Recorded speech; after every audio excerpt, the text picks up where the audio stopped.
In today's video, I'm going to teach you how to create a list in ActiveCampaign. Whether you're organizing contacts for a marketing campaign or just trying to keep things tidy, setting up a list is an essential skill. Let's dive right into it. First up, we'll start on the ActiveCampaign dashboard.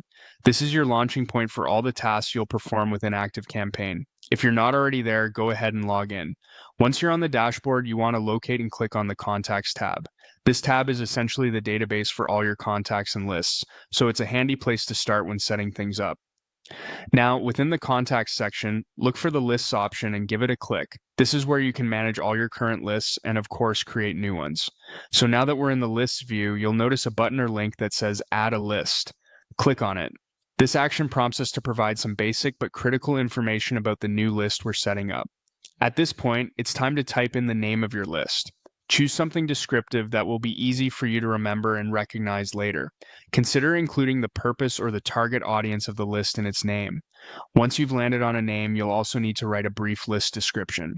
This is an opportunity to further clarify the purpose of the list or any special notes about this particular group of contacts. Next, you're going to need to decide on the messaging method, typically email or SMS, but for today we'll focus on setting it up for email.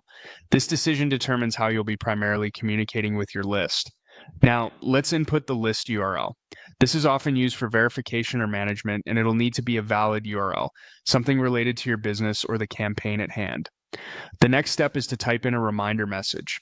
This message plays a vital role as it serves as a reminder to your contacts why they're receiving emails from you.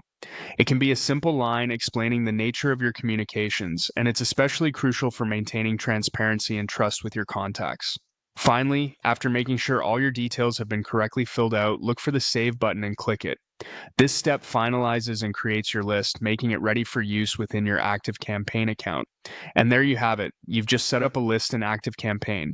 This setup will allow you to better organize your outreach efforts and manage your contacts with ease. Whether you're new to this or just brushing up on your skills, you've taken a valuable step in enhancing your marketing or organizational strategy. Keep practicing, and soon it'll become second nature. Thank you for tuning in, and happy organizing.